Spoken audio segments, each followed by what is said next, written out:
There's a lot of business turnaround artists out there, but I'm the only one putting up his own money.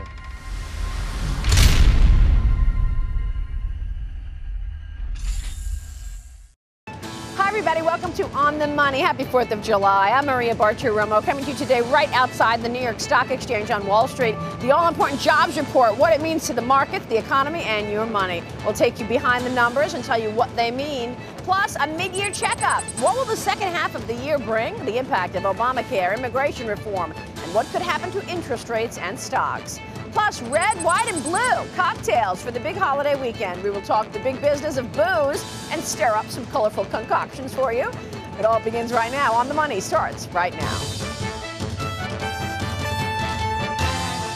This is America's #1 financial news program, On the Money. Now, Maria Bartiromo. And we'll have all of that in just a moment. But first, let me send it over to Bill Griffith with a look at the headlines this week. Bill. Thanks, Maria. Here's a look at what's making news as we head into a new week on the money. A stronger than expected jobs report for the month of June.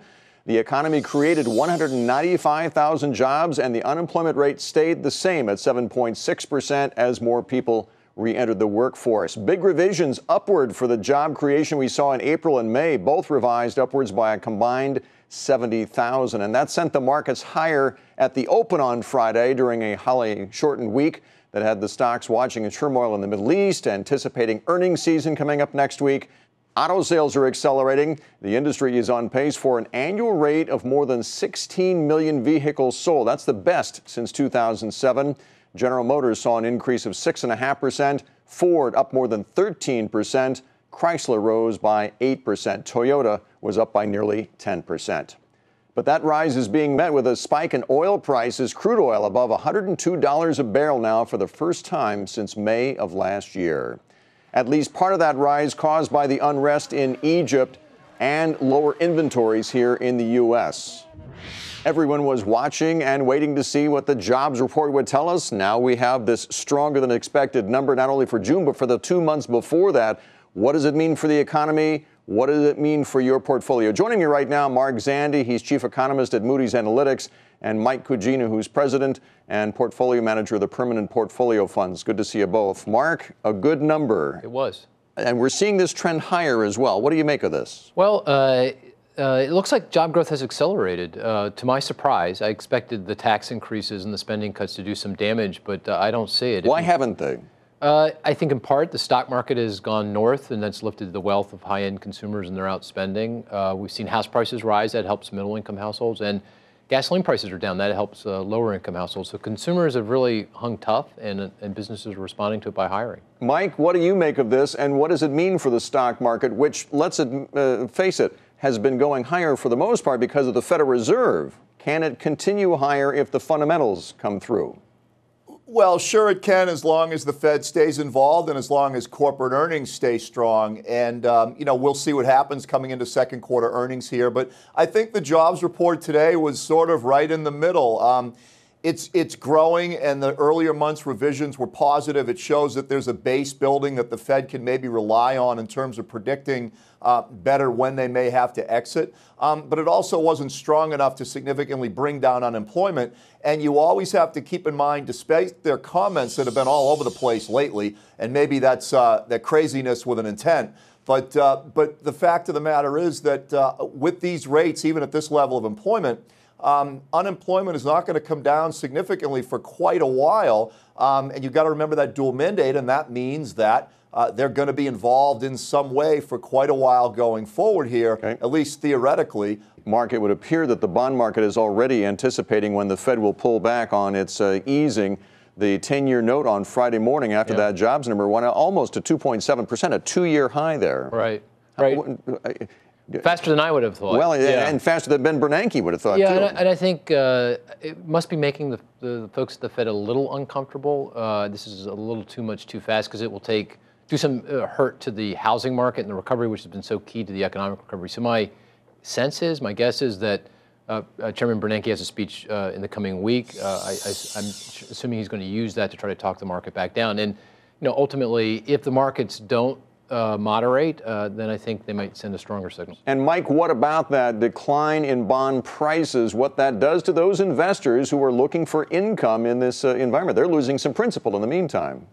They are, but if they're in shorter securities, they're gaining it in better yields. I think, there's a longer-term issue there in terms of income.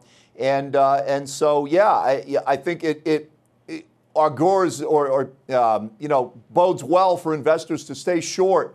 And that way they can realize rising yields if, in fact, the market does continue to have increasing yields and lower prices. The other story the markets have focused on this week, Mark, the unrest in Egypt.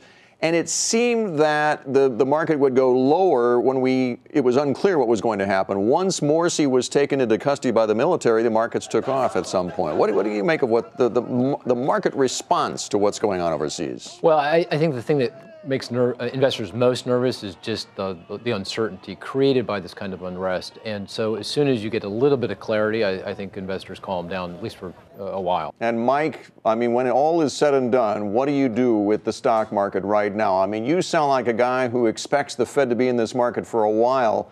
Does that bode well for stocks or not? It does bode well, and it's continued to, because the stock market has basically outkicked the coverage of the economy. The stock market's up in the teens this year. Economic growth, as measured by GDP, is somewhere between 1% and 2%. So as long as the Fed stays involved, that's positive for stocks. But fundamentally, you need corporate earnings. If corporate earnings don't grow, then you're going to see market multiples begin to get expensive. They're fairly priced right now. They're not cheap, but they're not too expensive yet. Are you buying anything right now? We've been taking profits along the way, but we run an asset allocation product where we're constantly revaluing, and stocks, given the run-up that they've had, have provided some interesting sell opportunities and redeployment of capital. We have bought in various spots, but we're also selling as well as part of our allocation strategy. Very good. Mark Zandi, Mike Cugino, good to see you both. Thank you. Thanks for joining Bill. us today. Now here's Maria with the rest of the show. Thanks, Bill. Well, this week, unrest erupted in the streets of Cairo, Egypt, after a popular uprising. I talked exclusively with a man very familiar with the region's politics and also happens to be one of the richest men in the world. Saudi Prince Al-Waleed bin Talal shares what he thinks went wrong in Egypt's revolution. Clearly, the Islamic people over there have proven to be strong underground. But when it came to the politics above ground, they have proven to be a failure. This is good news for the Arab world, to really show the real face of those people who are underground. Meanwhile, the other story that is sidetracking this one is oil. How much of what's happening in Egypt or throughout the Middle East, broadly speaking, is a threat to the stability of oil prices?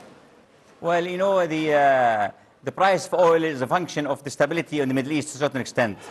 Having said that, there's no doubt that the production of shale oil United States, Europe, and some other countries in the world, and actually the actual production of more oil and gas in the United States, Australia, and Canada is going to put more pressure on the price of oil and gas in the coming years and decades. Are you investing in the U.S. more so than in past times right now? Our latest investment in the United States was in Twitter, whereby now it is clearly doing very well. So you think Twitter will go public? Is that your exit? I think Twitter eventually will have to go public, but I believe also Twitter has learned a lesson from the Facebook going public. So I think they have to be very patient and not to rush things at all. My thanks to Prince Al-Waleed bin Talal. Up next on The Money, what will the major stories catching investors' eyes be in the second half of 2013? We will get predictions and analysis from two top market watchers. And later, celebrating the holiday with the wine and spirits business, what American drink producers and consumers are opting for when it comes to the red, white, and blue. As we take a break, take a look at how the stock market ended the week. We'll be right back.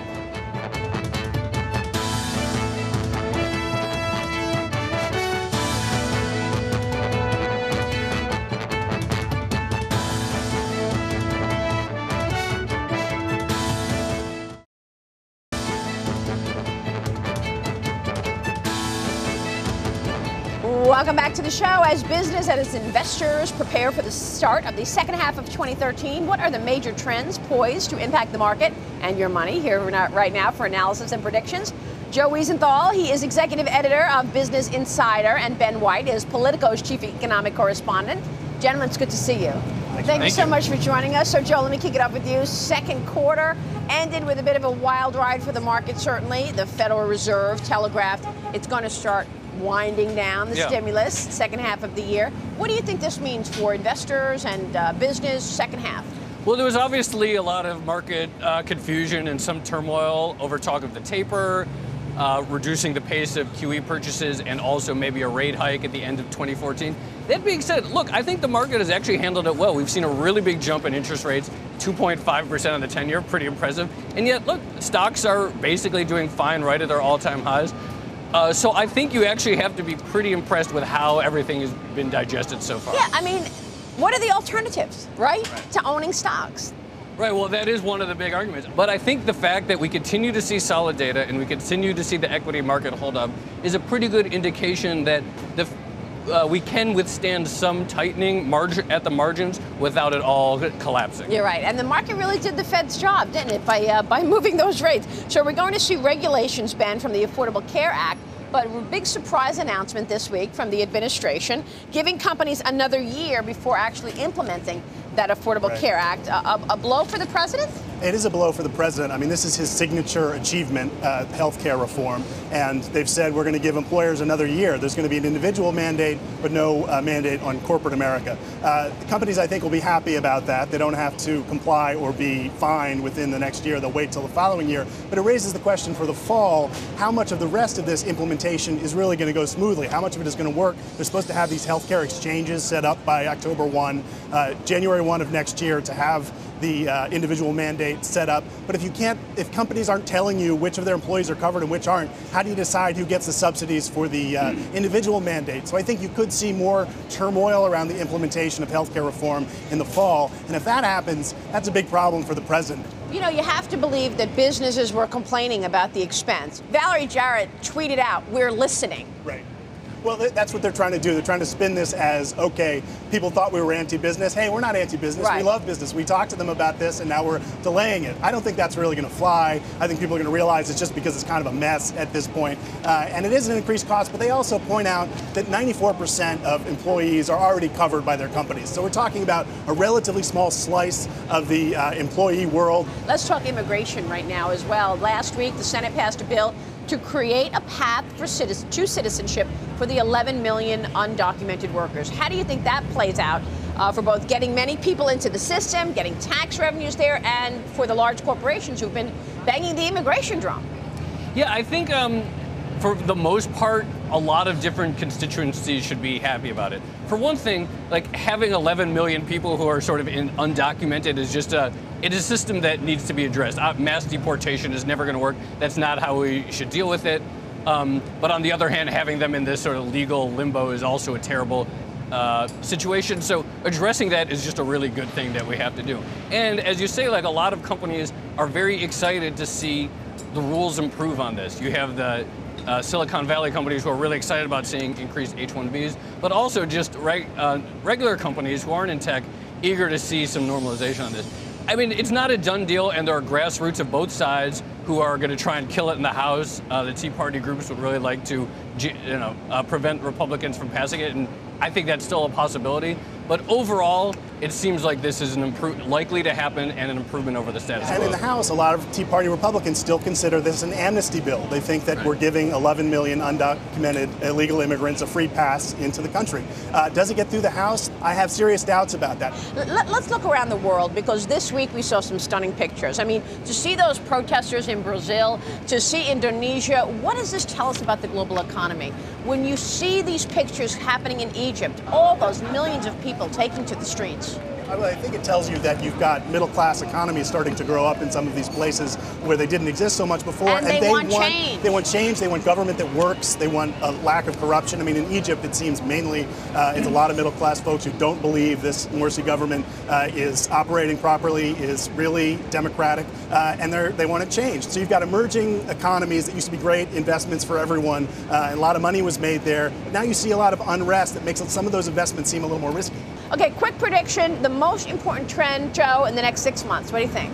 The most important thing to watch is if job creation stays at where it is now or stronger. Because if that happens, then the Fed's endgame is sealed in terms of how they're going to exit. Yeah, he's absolutely right. The Fed is the story right now. We'll get a new Fed chairman late this year, early next year. So that's going to be a big challenge for that person to continue the Bernanke wind down of the taper in a successful way. All right, we'll leave it there. Joe, good to have you on the program. Thank you. Ben, always great to see you. Thank you so much.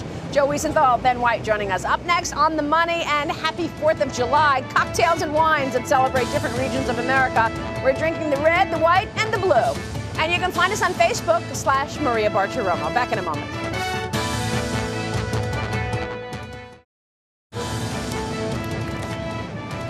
For more on our show and our guests, check out the website, otm.cnbc.com. And I hope you'll follow me on Twitter and on Google+. Look for @Maria Bartiromo.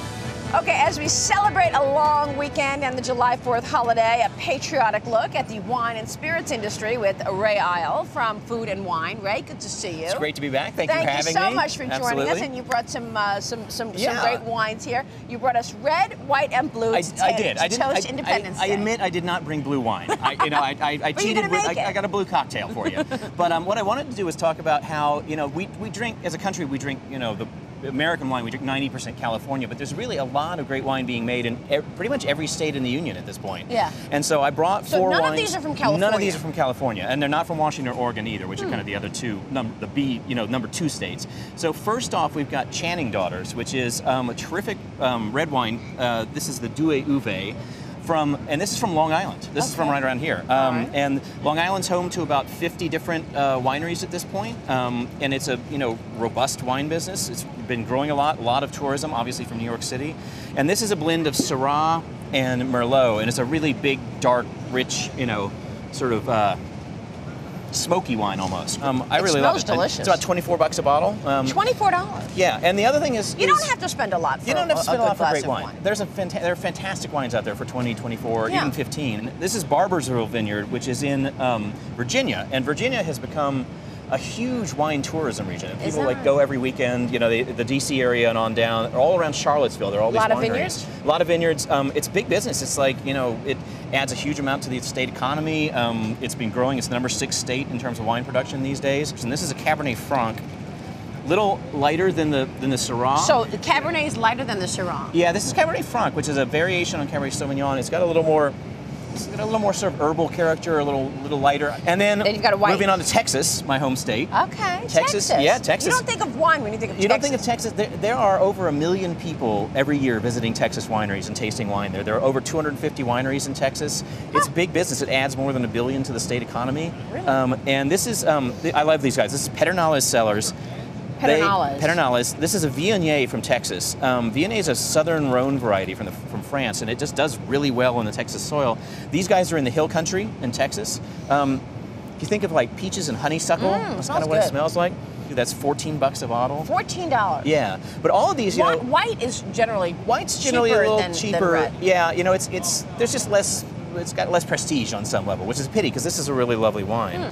This is from Michigan. 50 wineries. Yeah, Michigan of all places. Michigan's producing great Rieslings. This is a dry Riesling. A Riesling. Okay. Dry Riesling from Grand Traverse Winery in Michigan. A lot of crispness, a lot of citrus and green apple characters. Riesling's a little lighter. Delicious. It's a nice wine. And then we've got the Pacific Breeze, which July is 4th holiday. and this is basically currant vodka lemonade, about 4 to 1. And what you do is we've got it pre-mixed here, and I'll mix one for you. Now, what is the blue substance? That is blue curacao, which is a liqueur, which is, as you can see, extraordinarily blue. It adds a little sort of, little sort of citrusy zing to things. You do a little lemon wheel on the edge of the glass. That is Pacific Breeze. And there's your July 4th drink. And there's your July 4th drink. Are people spending more money on liquor these today what they're really spending more money on is wine. Really? So wine is the seller? Wine is going up, and it's going up in terms of American consumption, both dollar value and in terms of actual volume. And that's kind of in the growth category, which is really great. We're sort of turning slowly into a wine drinking country. 2 years ago, we became the biggest wine consuming country in the world. We lapped France and Italy. Right? Yeah, so we now drink more wine than any other country there is. And well, cheers to that. Cheers to that. Thank you very much. That's for you. And great to be here. Thanks so much. Happy 4th of July Absolutely. weekend. Thank you, Ray Isles, joining us, Food and Wine Magazine. Take a break, then we'll take a look at the news this upcoming week that will have an impact on your money. And then she stood tall against Superstorm Sandy, but her home took a beating. Find out how America's favorite lady is doing after the break. Stay with us.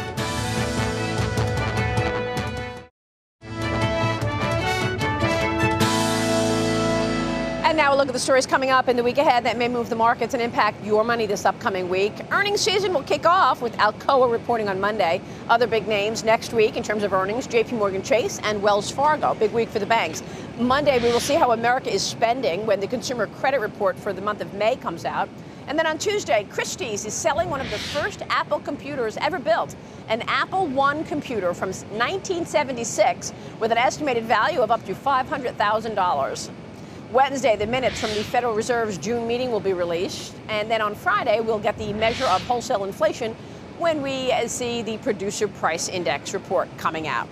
And finally today, America's symbol of freedom once again welcomed visitors from near and far this holiday weekend. The Statue of Liberty reopened on July 4th, several months after Superstorm Sandy swamped Liberty Island. Lady Liberty was spared in the devastation, but the damage to the 12-acre island cost millions of dollars to repair. The statue's crown is also open for business following a $30 million upgrade. Lady Liberty certainly looks refreshed, and good for her. She greets 3.5 million visitors every year. That'll do it for us for today. Thank you so much for joining us. Next week, the state of real estate is building and buying on the way up. Each week, keep it right here where we are on the money. Have a great one, everybody. Happy July 4th weekend, and I'll see you next weekend. Have a good week.